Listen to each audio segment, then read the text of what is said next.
I am Wilhelm Helsingius, and I have psychology and cognitive psychotherapy degrees. I am glad you're joining me for episode 12 of the Love Unconditionally Handbook. Now, we can begin to explore the question of what it truly means to be happy, or what happiness actually is in relation to genuine joy. What is happiness? What does it mean to be happy? What is the difference between happiness and joy? How do you personally view happiness? Is it something you actively strive for? Can we become happier through our own actions, or is happiness a state that should naturally exist on its own? Is your happiness dependent on other people or on something outside of yourself? Who is truly responsible for your happiness? Is it possible that happiness, well-being, and the ability to experience genuine joy are things that only you can take responsibility for, perhaps even a choice? Or do you believe that your happiness is determined by your circumstances, your environment, or the people around you? What happens if you stop blaming your unhappiness on someone else or on a specific situation? What remains if you still do not feel happy or experience the joy you long for? Have you ever considered that you are conditioned to interpret certain circumstances as bringing happiness and others as causing unhappiness? Have you reflected on the fact that this is not an absolute truth, but rather the result of your own mental conditioning? This conditioning shapes how you define what makes you happy or unhappy. Can you imagine that what happens to you only has the impact on you that you allow it to have, or that you choose to give it? There's no fixed rule or inevitable connection between what happens in your life and how it impacts you, unless your own thoughts have formed and kept that link in place. Can you see that someone has taught you to believe that happiness depends on external factors such as money, a successful career, good health, or getting what you want? Can you recognize how society or those around you have collectively agreed that certain conditions must be met for you to be happy? There is also a predefined idea of what it means to succeed, and what it means to fail. But what defines success for one person may be completely irrelevant to another. It all comes down to how we define success and happiness. At its core, these are simply different interpretations, yet we tend to regard them as absolute truths. Author Anthony DeMello reminds us that, from an early age, we were taught that happiness requires getting what we desire: money, success, an attractive partner, a good job, and so on. In other words, we have been conditioned to believe that we cannot be happy without certain specific conditions being met.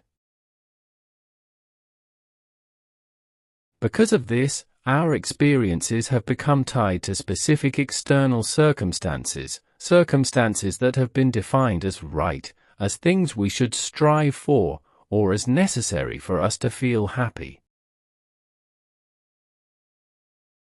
As a result, we experience unhappiness when we do not obtain or possess what we believe is essential for our happiness. If we fall into this trap, it can leave a lasting imprint on our minds, shaping how we perceive and interpret reality. As a result, we come to believe that our experiences are absolute truths, which in turn dictate our actions, both consciously and unconsciously. We might even convince ourselves that happiness is impossible without, for example, good health. But if that were true, how is it that some people find happiness even in the face of serious illness, such as cancer? How is that possible? Or why do some people feel safe and secure despite having little or no money, while others live in constant fear, no matter how much they possess? Could this be a result of differences in mental conditioning, of how we have been taught to think and relate to life? How can we support those who believe that happiness, peace, and security are dependent on external circumstances? By offering understanding and helping them, and ourselves, see how our mental programming influences our thought patterns, our self-perception, and the way we navigate the world. It's not that circumstances are irrelevant, but we often place too much weight on them instead of taking responsibility for how we choose to interpret and respond to our experiences and situations. Most people seem to be merely surviving rather than truly living, believing that happiness depends on accumulating material things and fulfilling their desires. But the craving for more never ends, unless we become aware of how we've been conditioned to think. Could it be that what we strive so hard to achieve, everything we believe we need, is actually preventing us from experiencing genuine joy? In reality, we require far less than we assume. However, in our endless chase for material wealth and approval from others, we often lose sight of this simple truth. Have you ever heard someone say, "I'll be happy when I get this or that"? But what happens once they finally obtain what they believed they needed? They struggle to hold on to it, or quickly find something else to chase after. How long does the happiness of getting what you wanted actually last? Does it extend beyond a few minutes, hours, or days? How long do you personally feel happiness after acquiring a new car, a piece of clothing, a phone, a degree, a partner, or a new home? How do you free yourself from this conditioning? Start by reflecting on something you believe you need in order to be happy. Try saying to yourself, "My happiness or unhappiness has nothing to do with what I think I need." Being happy is, in many ways, about freeing yourself from illusions, beliefs, and the mental programming that keeps you trapped in ideas about what you must have in order to feel fulfilled. Think back to a time when you were deeply unhappy and believed you would never experience joy again. Perhaps you lost all your money, were betrayed by a close friend, lost your life partner, or received a devastating diagnosis. But time passed. Maybe you found a new partner, discovered a new sense of meaning, or came to appreciate something you had previously taken for granted. Suddenly, you realized that what you once believed was essential for your happiness no longer held the same power over you. This reveals that what we think we need to be happy is often temporary and ever-changing.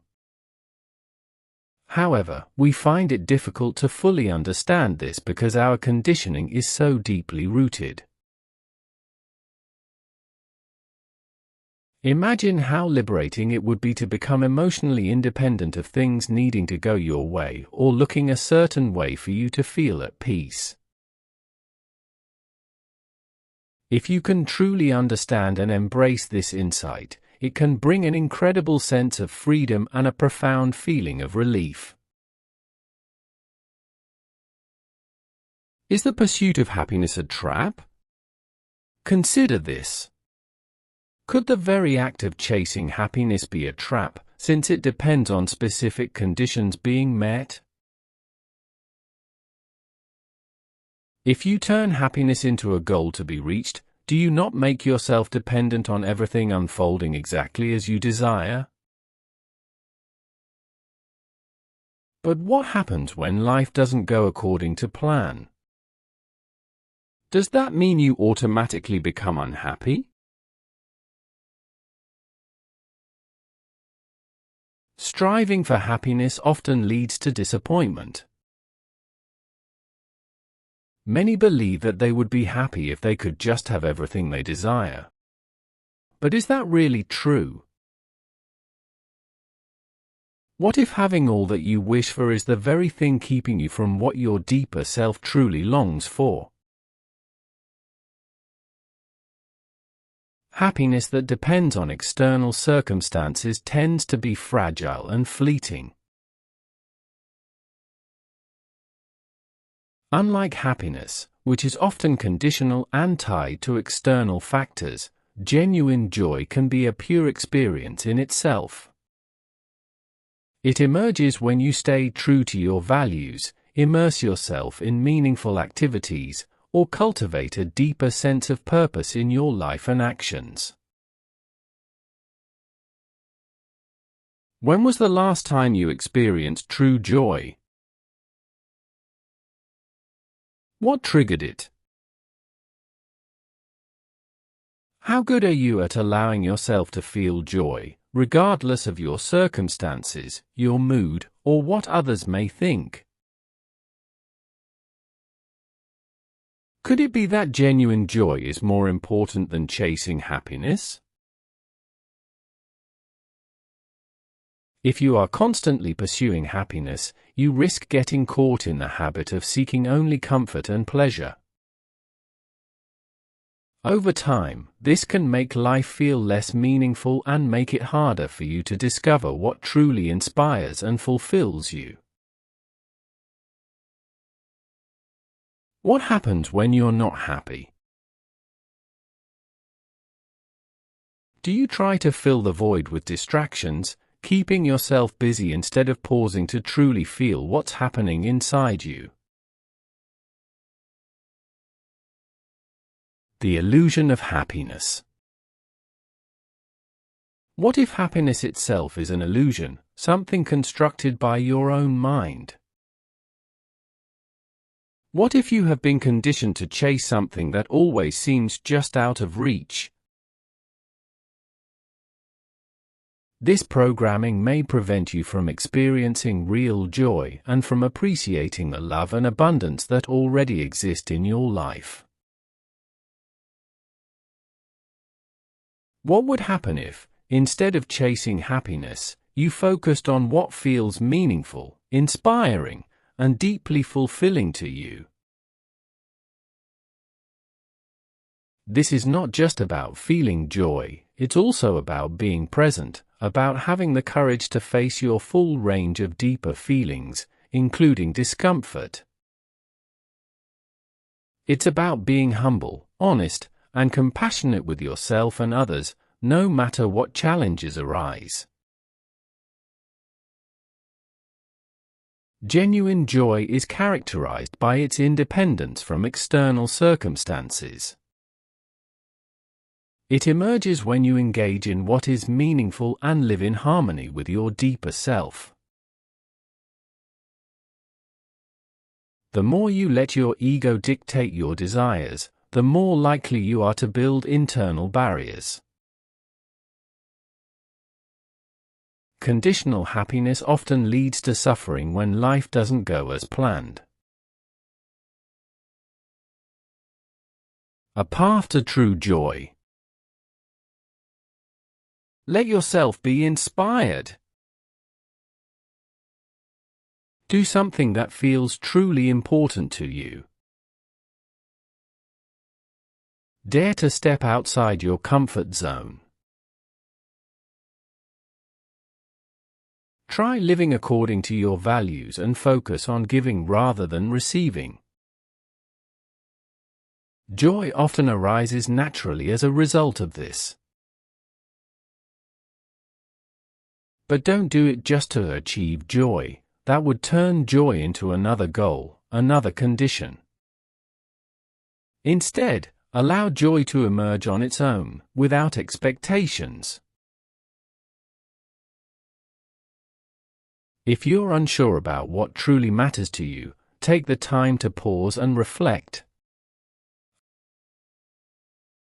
A life without direction or meaning can easily feel empty, no matter how much you try to fill it with external successes or experiences.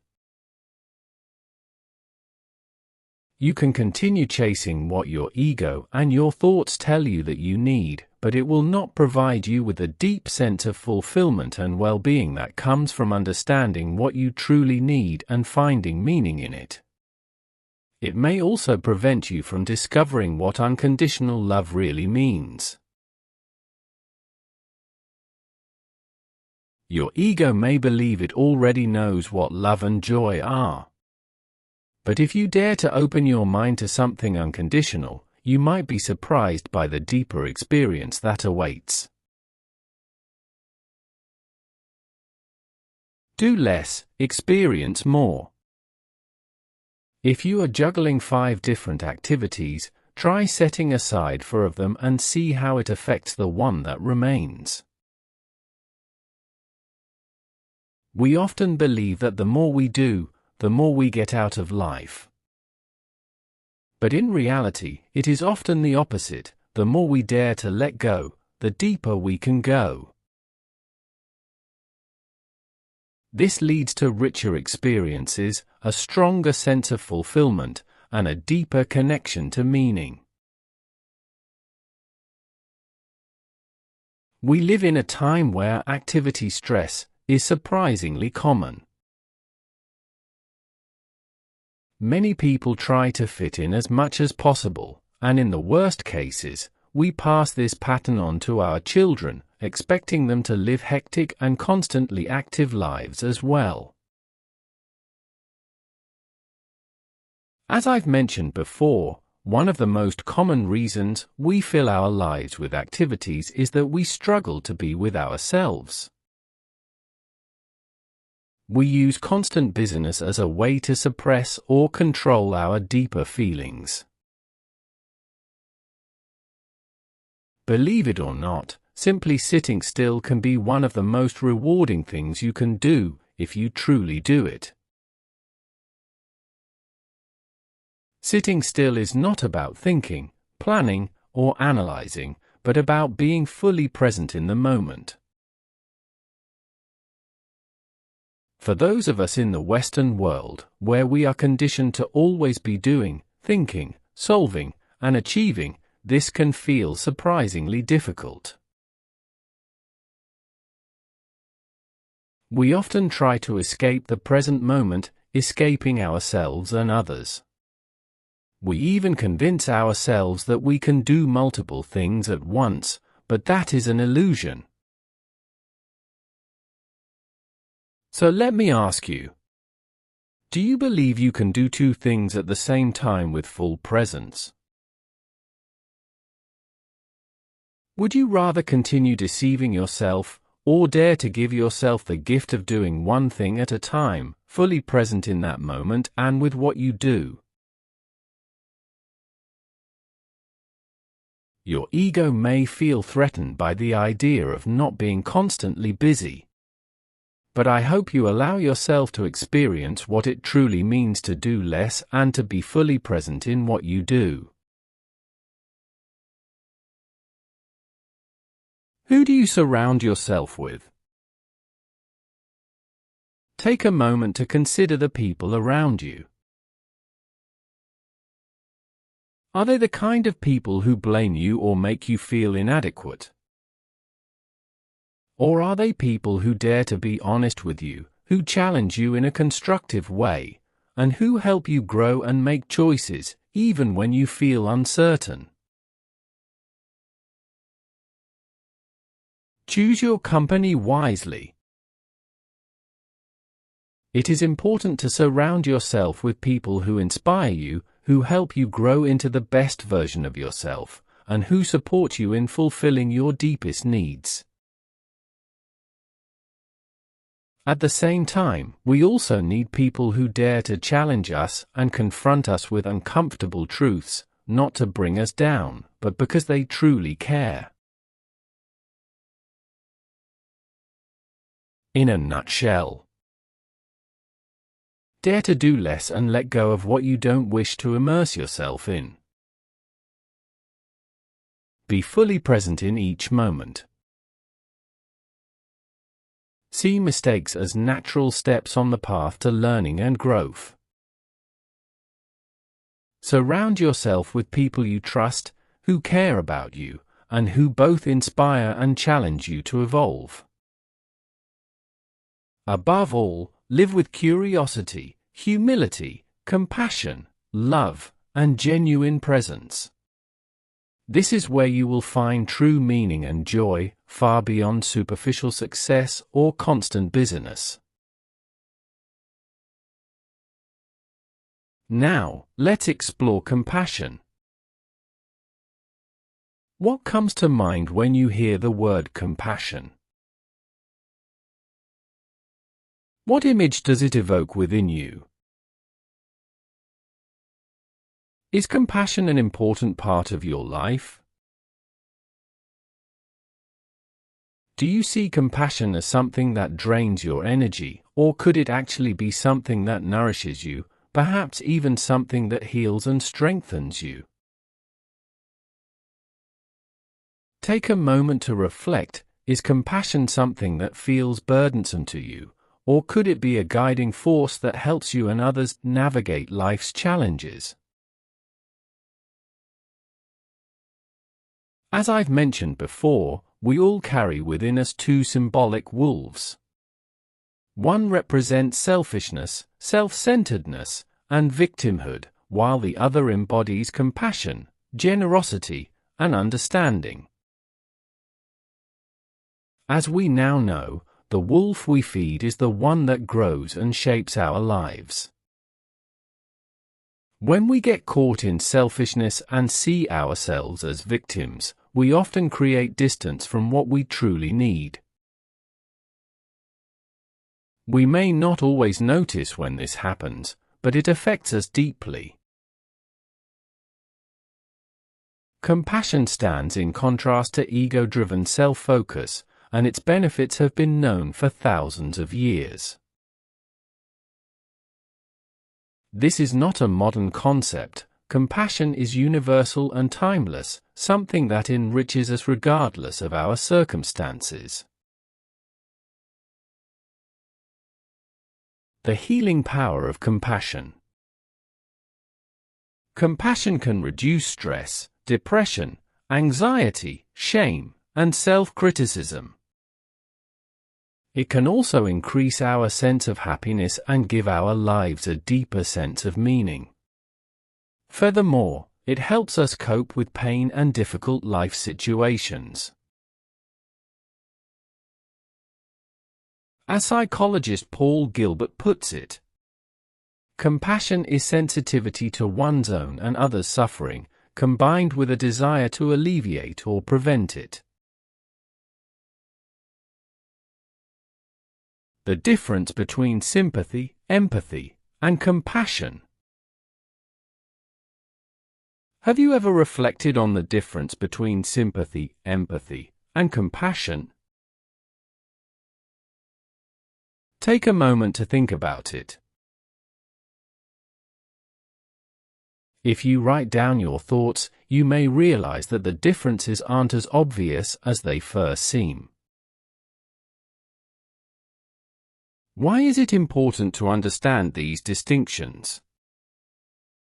Because recognizing them allows us to respond consciously and effectively, both for our own well-being and in how we support others. Let's clarify. Sympathy. You see someone in a difficult situation and acknowledge their suffering, but you observe it from a distance. You may feel for them, but you are not deeply emotionally connected. Empathy. You see someone struggling and feel what they feel. You are emotionally attuned to their experience and can deeply understand and validate their feelings. Compassion. Compassion goes beyond empathy. It means not only understanding and feeling with another person, but also having a desire to ease their suffering, for both their sake and your own. Compassion allows you to recognize pain while remaining connected to your own inner strength and resources. In doing so, you can create both safety and meaning for yourself and for those around you. Compassion and inner balance. Compassion is about balance, being present with another's pain while maintaining an inner stability that prevents you from being consumed by it. This protects you from empathetic distress, a state where you take on others' suffering so deeply that it becomes overwhelming and harmful to your well-being. Tibetan wisdom describes compassion as an inability to bear another's suffering, a form of empathy that ignites a genuine desire to alleviate pain. But true relief doesn't come from merely absorbing someone else's suffering.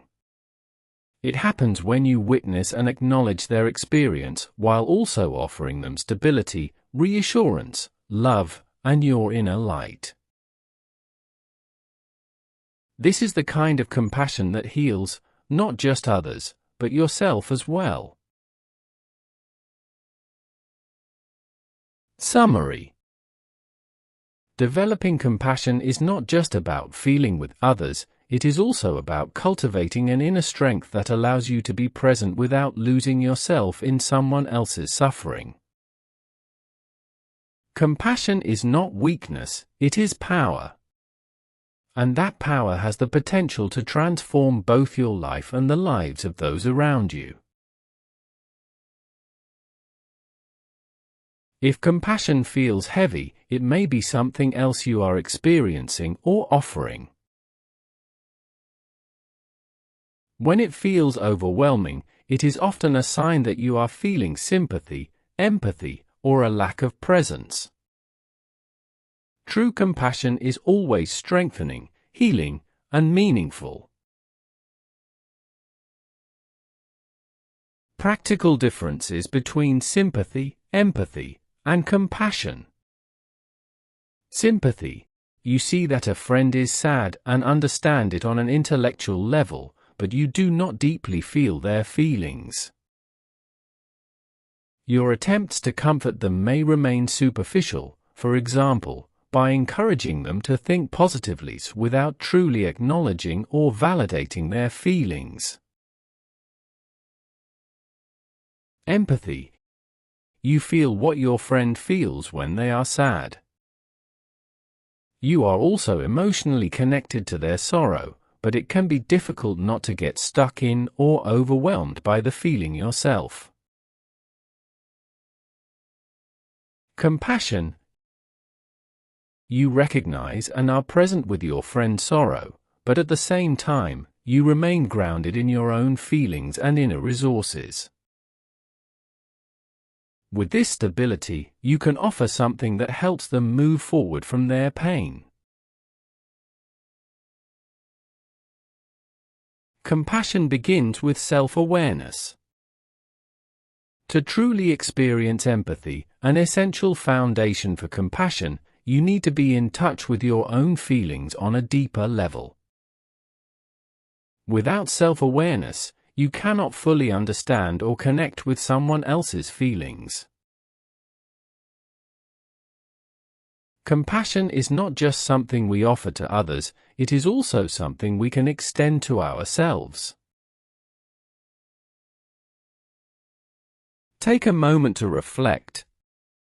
How can you develop your ability for compassion, both toward yourself and others? How can you get to know yourself better? Self-awareness is about having the courage to face yourself, to be in deep connection with your core feelings, your vulnerability, your experiences, and your inner self. When you understand and accept your own feelings, it becomes easier to recognize what others feel and need. You cannot truly connect with someone else's feelings unless you are grounded in your own. Can you see the connection? Your ability to feel empathy and compassion begins with your relationship with yourself. When you understand both yourself and others better, you can act in ways that benefit both your own needs and those of the people around you. A lack of self-awareness, on the other hand, can lead to unintentionally harming yourself or others, simply because you don't fully grasp the emotional consequences of your actions. If you want to live a life that reflects who you truly are, where you fulfill your deeper needs and contribute to the well-being of those around you, self-awareness is key.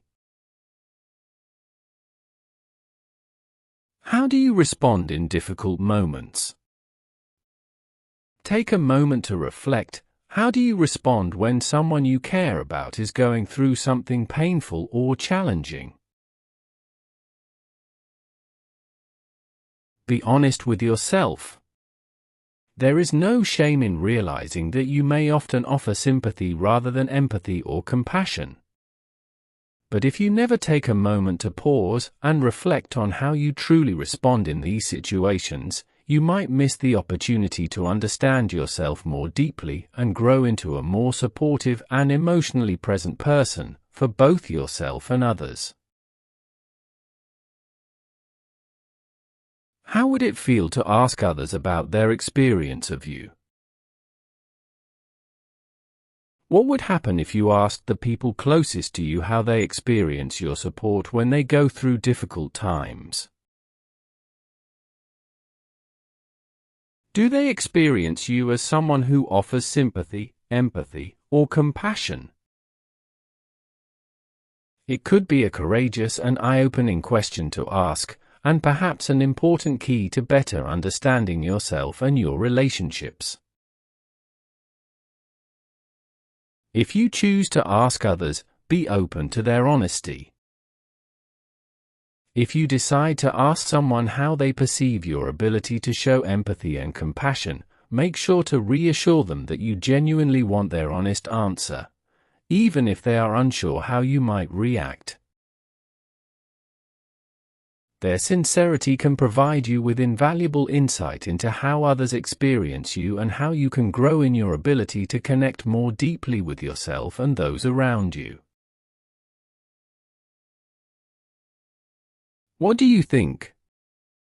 Would developing greater empathy and compassion be something you would like to work on? Can you imagine how much it would mean to truly understand your partner, your child, a friend, or another loved one or anyone, on a deeper level, especially when they are navigating difficult feelings or life experiences? Vulnerability, a prerequisite for empathy and compassion. The researcher, author, and speaker Brené Brown emphasizes that empathy and compassion require us to be willing to be vulnerable. If we do not allow ourselves to be vulnerable, we cannot fully connect with what others feel or give them what they need most, to be seen and validated. Being vulnerable means letting go of our defenses and facades. It is about daring to be authentic and present, which lays the foundation for genuine connection with others. How do you view vulnerability? Can you pause for a moment and reflect on your own perception of vulnerability? Do you see it as a strength or as a weakness? If you resist showing vulnerability, it may be because you associate it with shame, weakness, helplessness, or uncertainty. Many believe that vulnerability makes us weak, but that is only true if we are harsh, judgmental, or demanding toward ourselves. In reality, vulnerability is the source of our most positive and meaningful feelings and experiences. Without vulnerability, we cannot fully experience love, joy, belonging, empathy, or compassion. How can you practice being more vulnerable? Have you thought about how you can practice being more vulnerable in your life?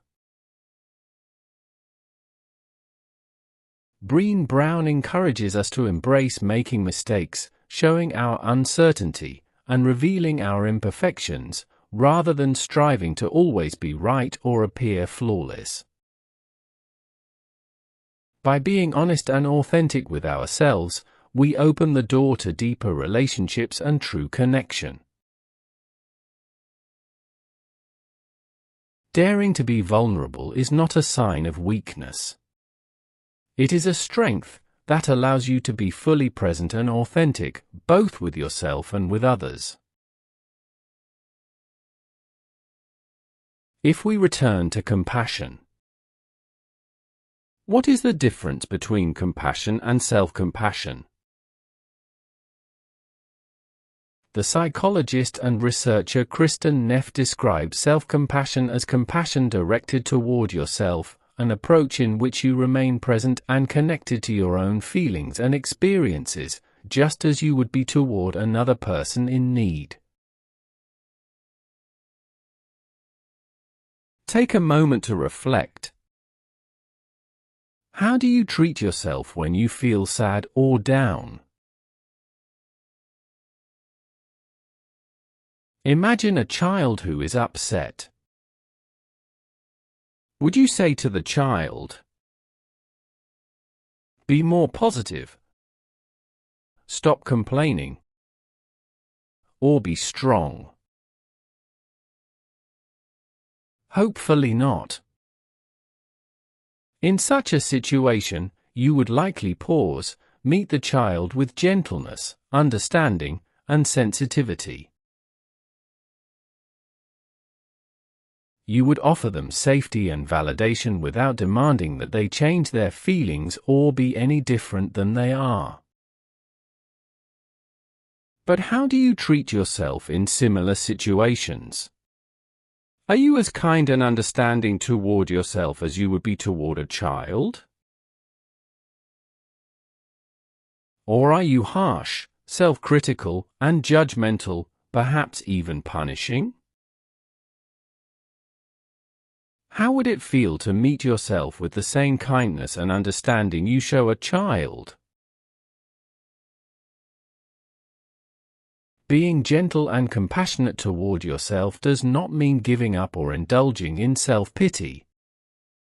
It means recognizing that, like everyone else, you are human.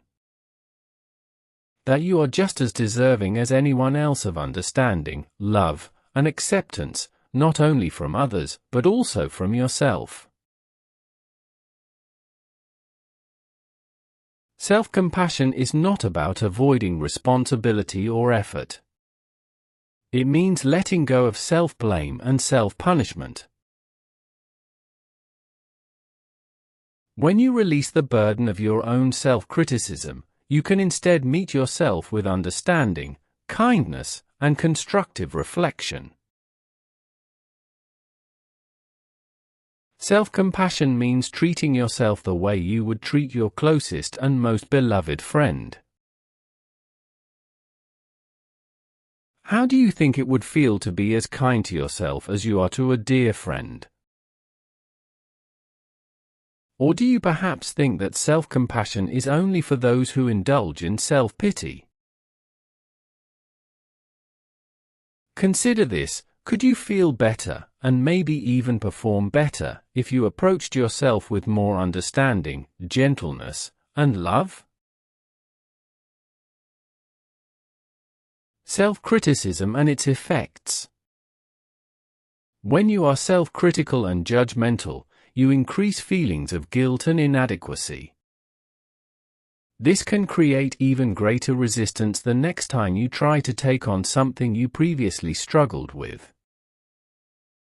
In the worst case, it may even lead to avoiding trying again altogether. Clinical psychologist Paul Gilbert highlights how animals quickly relax after experiencing a threat or failure. Humans, on the other hand, tend to ruminate. We hold on to the feeling and thoughts of threat or failure, even when the situation is no longer relevant. At the same time, we are often harsh and self-critical. We get stuck in thoughts like, "Why did I do that? I should have known better. Now I've ruined everything." Gilbert reminds us that while it is important to learn from our mistakes, it does not mean we should keep ourselves trapped in a state of stress through excessive self-criticism and unrealistic expectations. Self-compassion and growth. It is entirely possible to grow and learn from your mistakes without being harsh or punishing yourself. The truth is, self-criticism can actually block your ability to learn and evolve. Let's look at it from another angle. Would a child learn to walk faster or better if they constantly blamed themselves for not mastering it yet? How about you? Do you often dwell on your mistakes, regrets, or situations that make you feel ashamed or frustrated? What does your ego tell you? How often do you get stuck in anger, toward yourself or others? Our ego and thoughts have a tendency to create anger and self-blame that keep us stuck. But self-compassion can soften these feelings and destructive thoughts and help us break free from destructive cycles. By meeting yourself with compassion, you can reduce self-judgment, anxiety, and resentment. How would your life change if you chose to meet yourself and others with more compassion, gentleness, and understanding? Before we wrap up, I'd like to ask you something. Do you feel that I repeat myself unnecessarily? I don't know what your answer is, but if you're thinking yes, let's put that to the test. Would you be able, in your own words, to describe the difference between sympathy, empathy, and compassion? This isn't about catching you out or testing whether you've been paying close attention. It's a genuine curiosity about how much I should repeat and explain in different ways, so that these concepts don't just pass through your mind, but actually stay with you and perhaps even become something valuable in your daily life. Has anything in this handbook given you something that has helped you in your everyday life? Of course, real change only happens when you apply what we've discussed, not just think about it or listen passively, only to continue functioning as before. If you haven't yet begun integrating these perspectives into your life, what would it take for you to start? Would you need to be alone for even longer? Lose your life partner? Experience severe physical or emotional distress?